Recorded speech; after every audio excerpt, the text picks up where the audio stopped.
जगन्नाथपुरी रथ यात्रा का इतिहास और इससे जुड़े कुछ अनसुने रहस्य।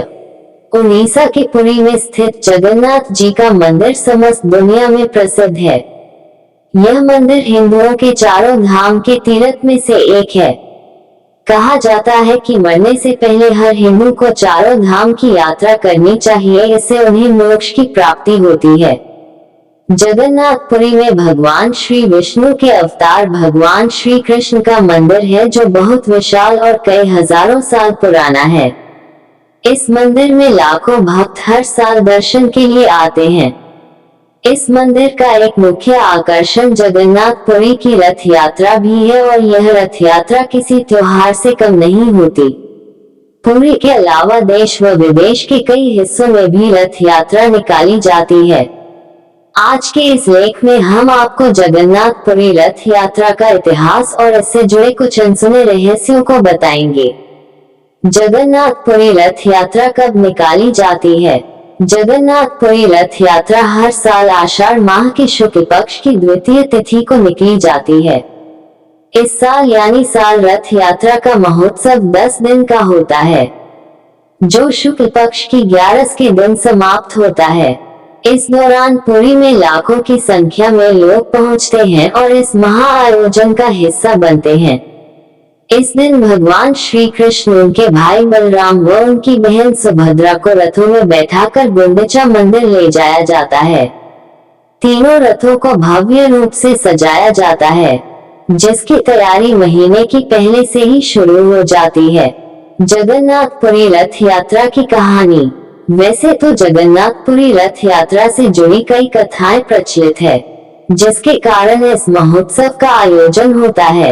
उसमें से कुछ कथाएं आज के इस लेख में हम आपको बताएंगे। कुछ लोगों का मानना है कि भगवान श्री कृष्ण की बहन सुभद्रा अपने मायके आती हैं और अपने भाइयों से नगर भ्रमण करने की इच्छा व्यक्त करती हैं। तब भगवान श्री कृष्ण और बलराम सुभद्रा के साथ रथ में सवार होकर नगर घूमने जाते हैं। इसी के बाद से रथ यात्रा का पर्व शुरू हुआ। इसके अलावा कहा जाता है कि गुंडिचा मंदिर में स्थित देवी भगवान श्री कृष्ण की मौसी है, जो तीनों को अपने घर आने का निमंत्रण देती हैं।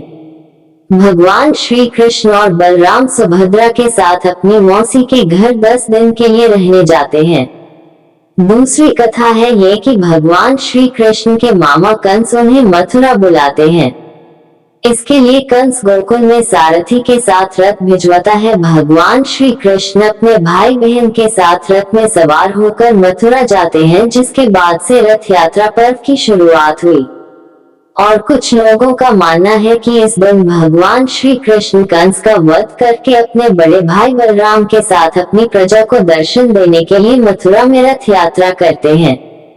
वहीं कुछ लोगों का ये भी मानना है कि भगवान श्री कृष्ण की रानियां माता रोहिणी से उनकी रासलीला सुनाने को कहती हैं।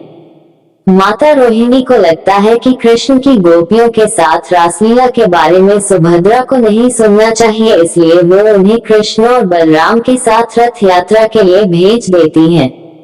तभी वहां नारद जी प्रकट होते हैं। तीनों को एक साथ देखकर वे प्रसन्नचित्त हो जाते हैं और प्रार्थना करते हैं कि इन तीनों के ऐसे ही दर्शन हर साल होते रहें। उनकी यह प्रार्थना सुन ली जाती है और रथ यात्रा के द्वारा इन तीनों के दर्शन सबको होते रहते हैं। धन्यवाद।